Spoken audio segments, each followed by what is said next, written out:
Introduction. Every year, when weather conditions permit, hundreds of people with an incredible spirit of adventure start a grueling climb. It is a climb they hope will take them to the top of the world. It is a climb to the summit of the world's tallest mountain, Mount Everest. Mount Everest. Mount Everest is located in Asia, along the border of Nepal and the Tibet Autonomous Region of China.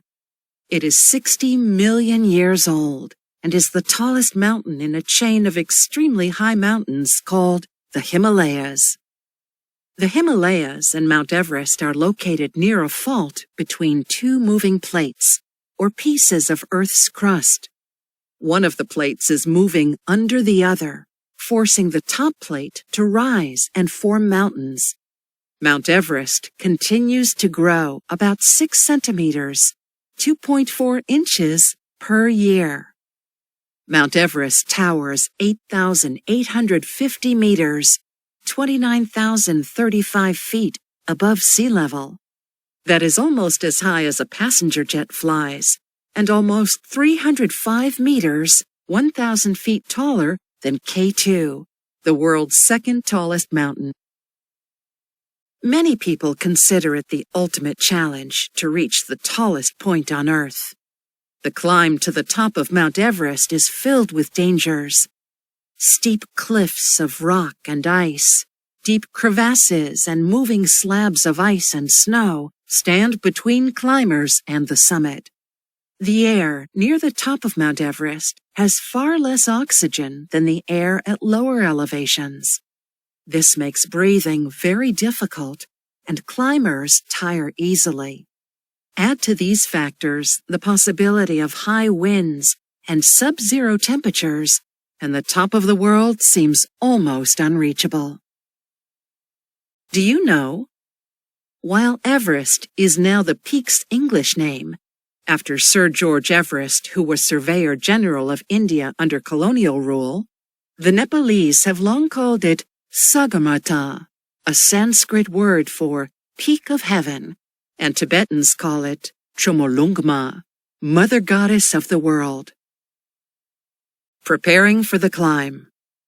If you ever want to climb Mount Everest, you better make sure that you are in tip-top shape. The climb is very strenuous and will place huge demands on your body. Most climbers spend years getting in shape and practicing their skills by climbing other challenging mountains. Climbers also spend extra time at high elevations to acclimate to the thinner air. Climbing Mount Everest does not come cheap. Joining an expedition led by experienced climbers can cost as much as $65,000 US, not including personal gear, airfares, and insurance costs. The least expensive climb is estimated to be around $30,000. Even oxygen, at $300 a bottle, is very expensive, and each climber needs to take up to 20 bottles of oxygen. That's $6,000. You need $10,000 just to get a permit from the government of Nepal. To survive on the mountain, climbers need a huge amount of special clothing, climbing gear, camping gear, and high-altitude food, some of which is shown below. Clothing: Gore-Tex pants and jacket, lightweight down coat, warm headgear, several pairs of thermal socks, water-resistant gloves, fleece top and pants, heavyweight down suit, sunglasses and goggles, heavy down mittens, climbing gear, heavy climbing boots, 2 sizes too big for extra socks, crampons, metal shoe spikes, face mask, maps, compass, oxygen, 20 canisters, 15 meters of rope, harness, ice axe,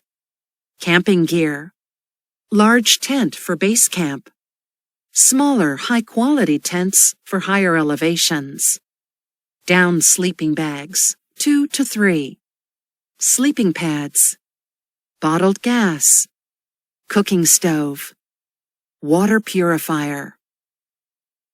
The climb. The safest times to climb Mount Everest are spring and fall, and May is the most popular month. A climb can take 2 months, so it must be carefully planned to avoid dangerous weather. During the winter, temperatures on Mount Everest can reach -50 degrees Celsius, -58 degrees Fahrenheit.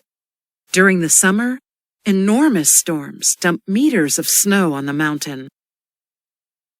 There are up to 15 routes to the top of Mount Everest, and most begin at base camp.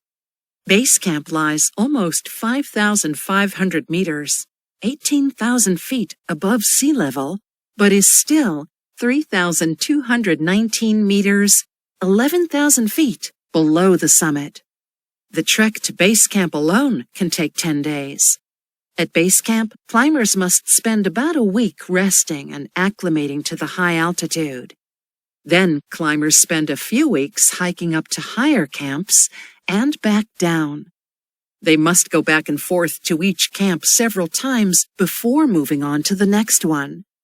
This gives them the chance to get used to working hard in the thin air. Once the climbers are settled at the highest camp, they watch the weather reports and look to the sky. It may take several tries over several days to reach the top, and the weather conditions must be favorable. Winds should be no more than 32 kilometers per hour, 20 miles per hour, and the skies should be clear of snow. If the weather turns inhospitable, climbers may have to spend several days inside their tents. They may even have to return to base camp. It takes about 12 hours to reach the summit from the highest camp. The final trip usually starts around midnight so that climbers will be able to return before dark the next day. The last 100 meters, 300 feet, is the most difficult. It includes the Hillary Step, a cliff of ice and rock named after Sir Edmund Hillary. After climbers reach the top, they may spend an hour or so enjoying the view and the sensation of sitting on top of the world. Then they try to make their way down before sunset. Descent back to the highest camp usually takes about 4 hours. Not all climbers take their time getting to the top.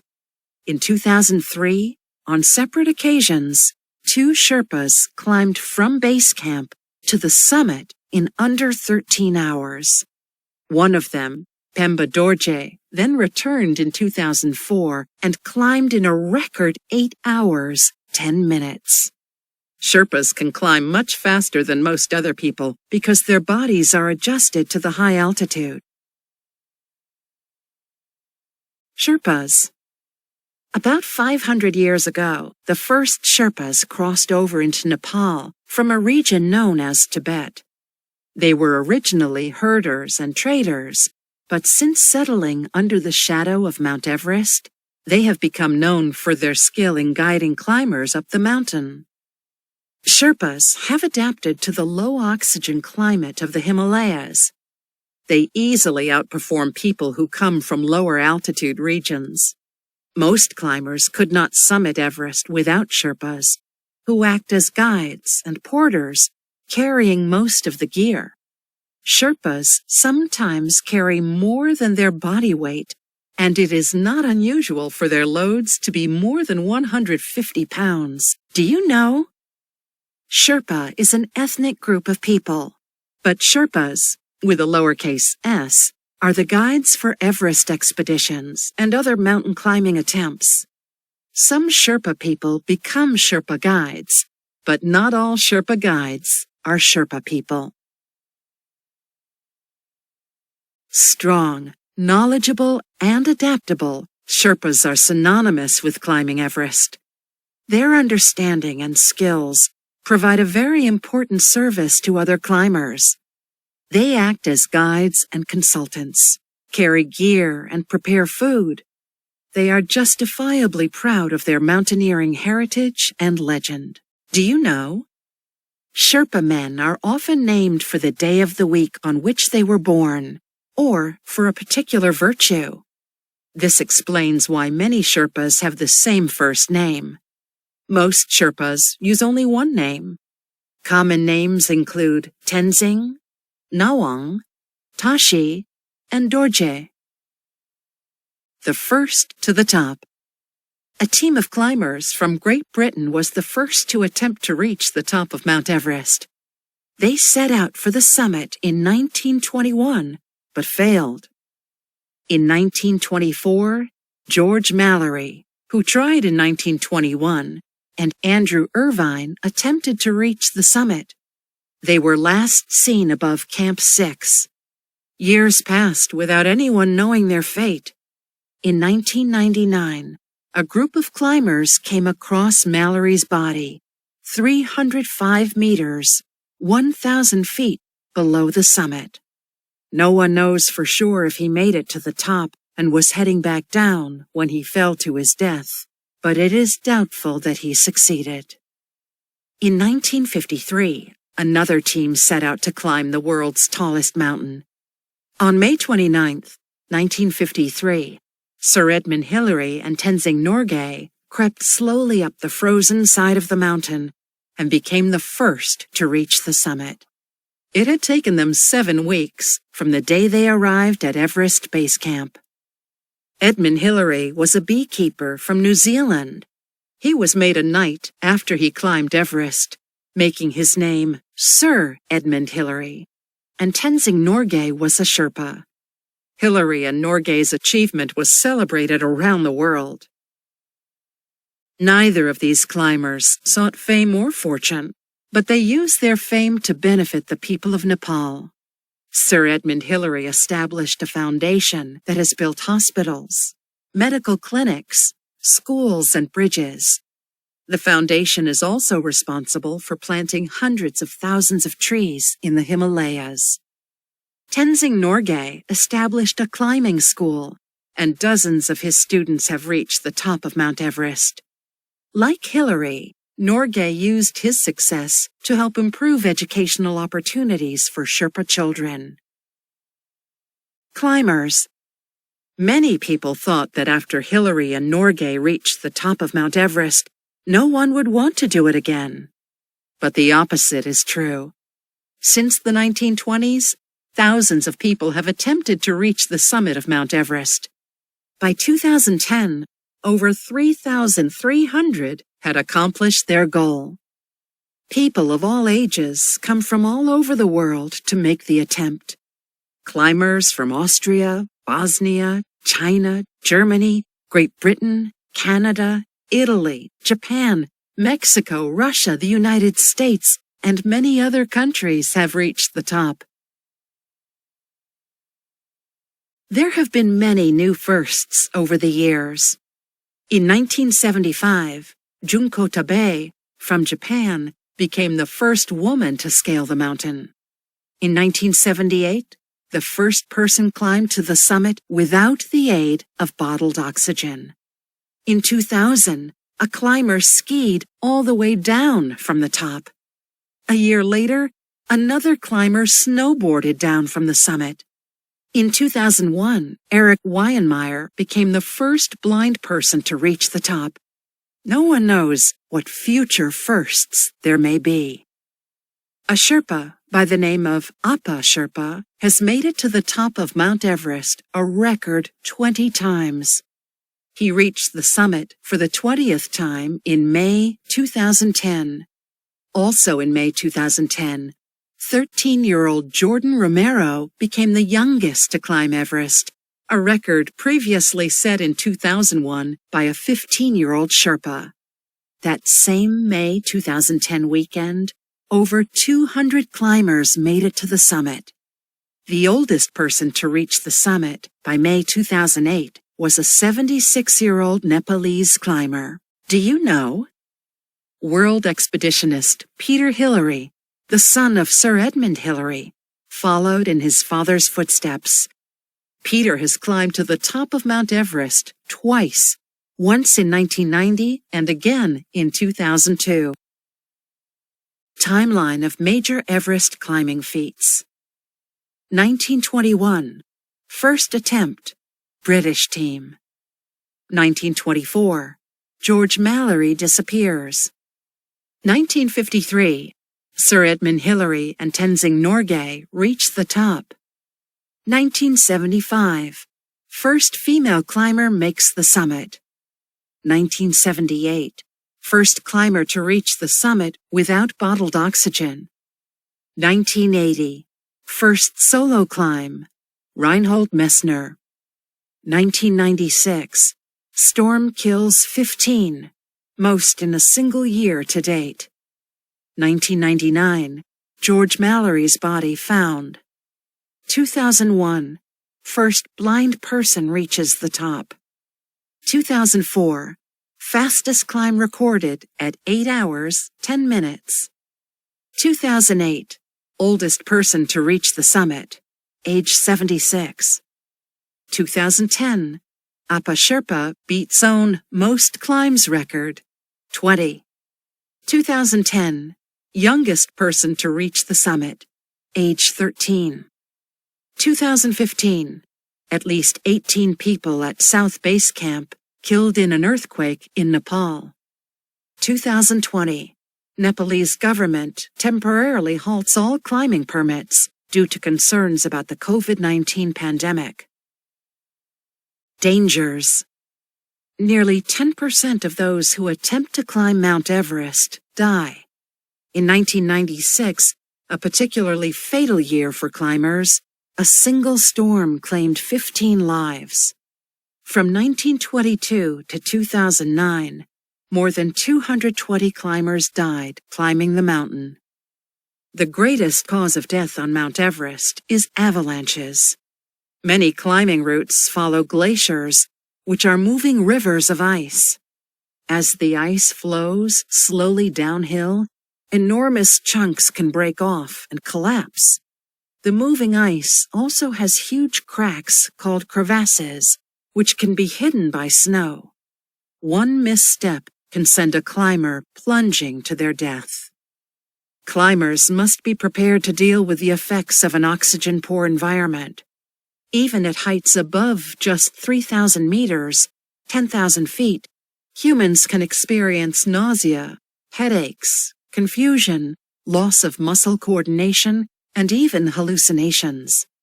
At higher elevations, climbers can suffer from a life-threatening condition known as edema, where fluid collects in the brain or the lungs. The higher up the mountain a person climbs, the more difficult it becomes to breathe. At 5,500 meters, 18,000 feet, a climber is breathing only half the normal amount of oxygen. Near the summit, breathing capacity drops to 30% of normal. A climber's heart pounds, and breathing is very difficult. Climbers must stop and rest even when putting on their boots. At high altitudes, the thin air blocks out fewer of the sun's harmful rays. Exposed skin can be severely sunburned, and without proper eye protection, the sun can burn a climber's eyes in a matter of minutes. Light reflecting off the white snow can cause a person to go temporarily blind. It is very important to wear eye protection, even during cloudy periods. Winds on Mount Everest can blow at hurricane force, more than 161 kilometers per hour, 100 miles per hour. These frigid winds can freeze exposed skin in less than a minute. Frostbite is a serious danger, and some unfortunate climbers have had fingers, toes, and even their noses amputated. Dehydration is also a serious problem for climbers, so it is important to drink lots of water. Because of the low temperature, all water must be remelted before climbers can drink it. Overcrowding on Everest has become a dangerous issue. With so many people attempting to summit, as many as 354 on one day, people have died when their supplemental oxygen ran out while they waited in line for the summit. Trash has piled up, and climbers sometimes encounter bodies up and down the mountain. Inexperience is a huge danger. Since there is no experience requirement for who can climb the mountain, novice climbers trying to make the trek are unprepared and at greater risk of injury and death. Conclusion: climbing Mount Everest is not for the faint of heart. In fact, when you consider the danger posed by freezing temperatures, high winds, blinding snow, and lack of oxygen, to say nothing of avalanches, crevasses, and icy slopes, you wonder why anyone would do it. It is the thrill of adventure, the sense of accomplishment, and the feeling of being on top of the world that bring thousands of people to Mount Everest. Explore more. At the library. Ask your librarian to help you find books on Mount Everest. You can find biographies of famous climbers, real-life adventure stories about climbing expeditions, and even guides on how to start climbing mountains yourself. For more adventures, look up other subjects, such as mountain climbing, Arctic exploration, and the Himalayas. You can also find many films, movies, and television specials about Mount Everest at your local library or video store. On the Internet. A. In the address window, type www.google.com. B. In the search window, type the subject you are interested in, such as Mount Everest records, Edmund Hillary, or Sherpas. Click on Google Search. C. Read the colored links. Click on one that looks interesting. D. When you want to explore more links, click on the back arrow at the top left. E. You can even find websites that track Mount Everest climbers as they go up.